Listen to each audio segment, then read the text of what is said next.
تاریخی حوالوں کے مطابق جب مختار نے اہل بیت کے دشمنوں کے خلاف انتقام لینا شروع کیا، اس کے گرد ایک فضا قائم ہوئی جس میں حقیقت اور مبالغہ ایک دوسرے میں گھل مل گئے۔ بعض حاشیہ نشینوں اور پیروکاروں نے اسے نبی یا وصی کے بغیر ممکن نہ ہونے والا عظیم انسان قرار دیا، جبکہ کچھ اس کے دعوے کو حقیقت اور خرافات کے درمیان پرکھتے رہے۔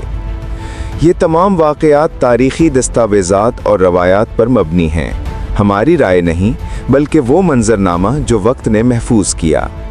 اس موسم میں ہم دیکھیں گے کہ مختار نے کس طرح اپنے دعوی نبوت کو ظاہر کیا، کس طرح اس کے پیروکار اسے ماننے لگے اور دشمن اس کی جرت اور چالاکیوں سے کیسے متاثر ہوئے۔ شروع میں بعض مورخین کہتے ہیں کہ مختار کو اہل بیت سے کوئی خاص محبت یا ہمدردی نہ تھی۔ خارجی المذہب ہونے کی وجہ سے اس کا دل آل محمد صلی اللہ علیہ وآلہ وسلم سے بغض اور عناد سے بھرا ہوا تھا، لیکن وقت کے ساتھ مصلحت اور ذاتی مفاد کی خاطر اس نے خود کو شیعہ اور اہل بیت کا وفادار ظاہر کیا اور امام حسین کے شہداء کا انتقام لینے کے لیے اپنے مہم چلائی۔ یزیدی دشمنوں پر اس کا حملہ دراصل محبت نہیں بلکہ دلوں کو جیتنے اور حکومت کے شوق کا کھیل تھا۔ ایک روایت میں ہے کہ کسی نے ایک دن مختار سے پوچھا، اے ابو اسحاق، تم اہل بیت کی محبت کا دعویٰ کیسے کرتے ہو؟ تمہیں تو ان سے دور کا بھی کوئی واسطہ نہیں۔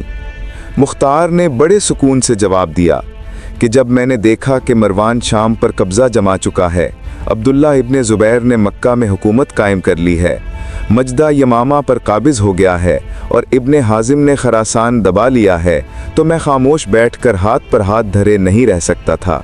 میں نے جدوجہد کی، ملکوں پر عمل دخل کیا اور ان کا ہم پایا بن گیا۔ مختار نے اہل بیت کے محبان اور شیعہ علی کو اپنے جھنڈے تلے جمع کر کے نہ صرف اپنی فتح کی بنیاد رکھی بلکہ دشمنان اہل بیت سے مظلومین کربلا کا انتقام بھی لیا اور اہل بیت کے لیے قابل فخر احسان انجام دیا۔ جب مختار کوفہ میں قتل ہوا تو مکہ میں عبداللہ ابن زبیر نے عبداللہ ابن عباس سے کہا، کیا آپ نے اس کذاب کا حال سنا ہے؟ ابن عباس نے پوچھا، کذاب کون؟ ابن زبیر نے جواب دیا، مختار۔ ابن عباس نے کہا، ہاں میں مختار کے قتل کا حال سن چکا ہوں۔ ابن زبیر نے کہا، لگتا ہے آپ اسے کذاب کہنا پسند نہیں کرتے اور اس کی ہلاکت پر آپ کو دکھ ہے۔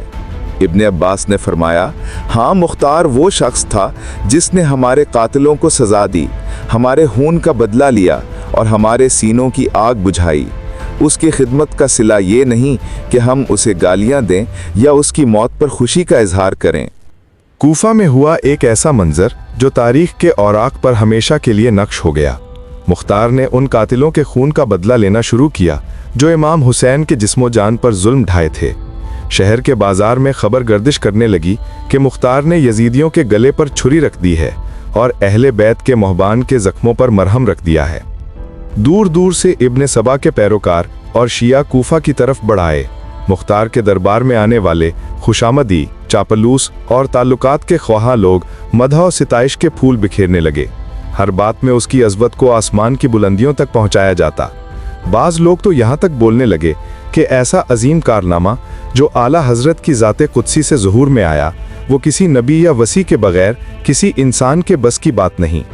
یہ خوشامد اور تملق مختار کے دل میں غرور اور تکبر کے جراثیم بن گیا۔ دن بدن یہ جذبات بڑھتے گئے اور آخرکار مختار نے اپنی جرت کی حدیں پار کر دیں۔ اس نے نبوت کا دعویٰ کر دیا۔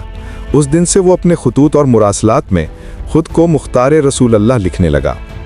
دعویٰ نبوت کے ساتھ مختار یہ بھی کہتا تھا کہ خدائے برتر نے اس میں اپنا وجود ڈالا ہے اور جبرائیل امین ہر وقت اس کے پاس آتے ہیں، لیکن تقدیر نے اس کا راستہ روک دیا۔ حضرت عبداللہ ابن زبیر کے بھائی مصعب ابن زبیر نے بصرہ کی فوج کے ساتھ کوفہ پر حملہ کیا اور مختار کو قتل کر دیا۔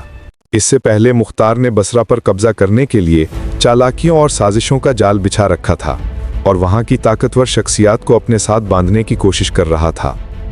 ایک بار بصرہ کے رئیس مالک نے ازراہ مذاق زیاد سے کہا، مختار تمہیں دنیا و آخرت کی نعمتیں دے رہا ہے، بس اب کسی چیز کی کمی ہے؟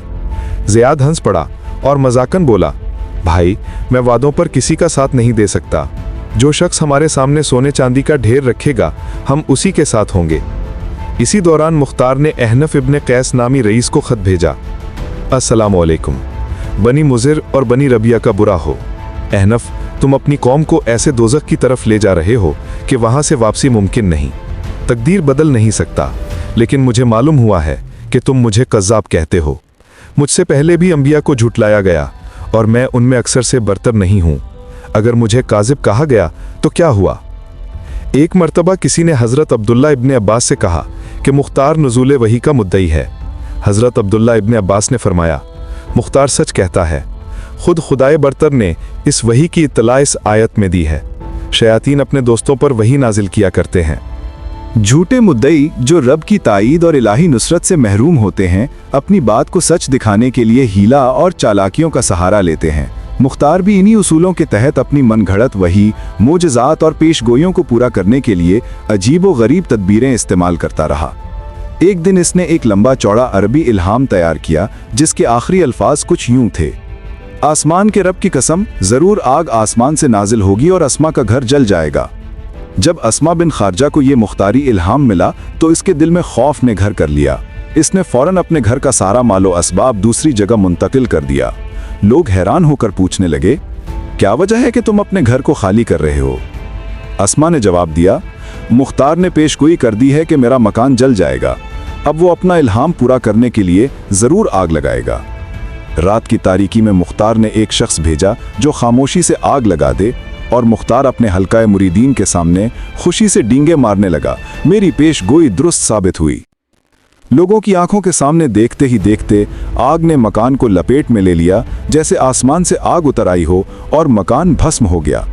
हर कोई हैरान और परेशान रह गया कि कैसे मुख्तार ने अपनी चालाकी से पेशगोई को हकीकत का रूप दे दिया।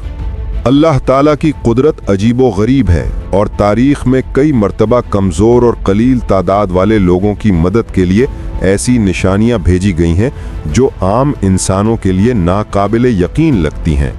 मुख्तार सख्फी ने भी अपनी फ़ौज के लिए एक मुनफरिद चाल चलकर अपने पैरोकारों को हौसला दिया और दुश्मन के खौफ को अपने फ़ायदे में बदल दिया। जब मुख्तार ने इब्राहीम बिन अश्तर को एक जंगी मुहिम पर मौसल भेजा तो खुद पैदल चलने का फैसला किया।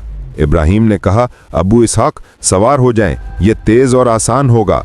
मुख्तार ने जवाब दिया, नहीं, मैं चाहता हूं कि मेरे कदम हक की नुसरत में निशान बने, ताकि लोग याद रखें कि हमने हर कदम अल्लाह की मदद पर रखा। यूं वो 2 फरसंग पैदल चलकर लश्कर के साथ शामिल हुआ, हर कदम पर हौसला और एतमाद बखेरता हुआ। विदा के वक्त मुख्तार ने अपनी फौज से कहा, खुदाए कुद्दूस ने वादा फरमाया है कि मैं कबूतरों की शक्ल में फरिश्ते भेजकर तुम्हारी मदद करूंगा। लश्कर के रुखसती के बाद उसने अपने खास गुलामों को चंद कबूतर दिए और हुक्म दिया कि जब लड़ाई शुरू हो तो ये कबूतर लश्कर के ऊपर से उड़ाए जाएं। गुलामों ने ऐसा ही किया और अचानक फौज के दरमियान एक अजीब शोर और हलचल मच गई, जैसे आसमान से मदद नाजिल हुई हो। इस नज़ारे ने फौज के हौसले दोचंद कर दिए और वो दुश्मन पर इतने बेखौफ हमले करने लगे कि दुश्मन की सफ़ें बिखर गईं और लश्कर शिकस्त खाकर भाग गया।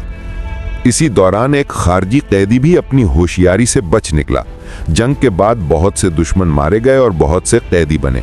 उन्हीं में सुराका बिन मरदास बारती भी शामिल था। सुराका जानता था कि मुख्तार उसे देखकर फौरन कत्ल का हुक्म देगा, इसलिए उसने अपनी जान बचाने के लिए एक ज़हीन चाल अपनाई। जब पहरेदार उसे मुख्तार के सामने ले आए तो सुराका ने कहा, न तुम लोगों ने हमें शिकस्त दी न कैद किया, बल्कि जो हमें मारने आए वो असल में आसमानी फरिश्ते थे जो अबलक घोड़ों पर सवार होकर तुम्हारी फौज के लिए लड़ रहे थे। यह सुनकर मुख्तार खुशी से झूम उठा और सुराका को आज़ाद करने का हुक्म दिया। उसने कहा, तुम मिंबर पर जाकर यह वाकया सबके सामने बयान करो। सुराका ने मिंबर पर जाकर वही बयान दोहराया। बाद अज़ां सुराका बसरा गया और मुसअब बिन ज़ुबैर की फौज में शामिल हो गया। उसने मुख्तार को 3 मिसरे भेजे तंजिया अंदाज में। मैंने सफ़ेद और स्याह यकरंगी के घोड़े देखे, ऐसी चीज़ें जो दूसरों ने नहीं देखी। हम दोनों ये खुराफात समझते हैं। मैंने तुम्हारी वही से इनकार किया और मन्नत मान ली और रुजू कर लिया, और अब जब तक दम में दम है तुमसे अरबदा खाह रहूँगा। ये चंद वाक़यात और बयानात तारीख़ी हवालों और रिवायात पर मबनी हैं। हमारी ज़ाती राय या तायीद नहीं। मकसद सिर्फ ये है कि कारी को वाक़या का मंजर दिखाया जाए और मुख्तलिफ ज़ावियों से हक़ाइक़ पेश किए जाएं ताकि आप खुद सोचें, परखें और नतीजा अख्ज़ करें। अगला हिस्सा। आइंदा किस्त में हम देखेंगे कि मुख्तार की बसरा की साजिशें किस हद तक कामयाब रहीं, मुसब बिन ज़ुबैर के हमले का मुफस्सल मंजर और उसके बाद आने वाले सियासी तूफ़ान ने किस तरह नक्श बदल दिए। आएँ अगले हिस्से में हम इसी ड्रामाई ताल और तेज़ी के साथ माजी के पर्दे मज़ीद खोलें। वहाँ और भी कई किरदार, मोड़ और रंग आपका इंतज़ार कर रहे हैं। जल्द मिलते हैं। अगला हिस्सा आपके लिए तैयार है, बस इसे खोलने की देर है।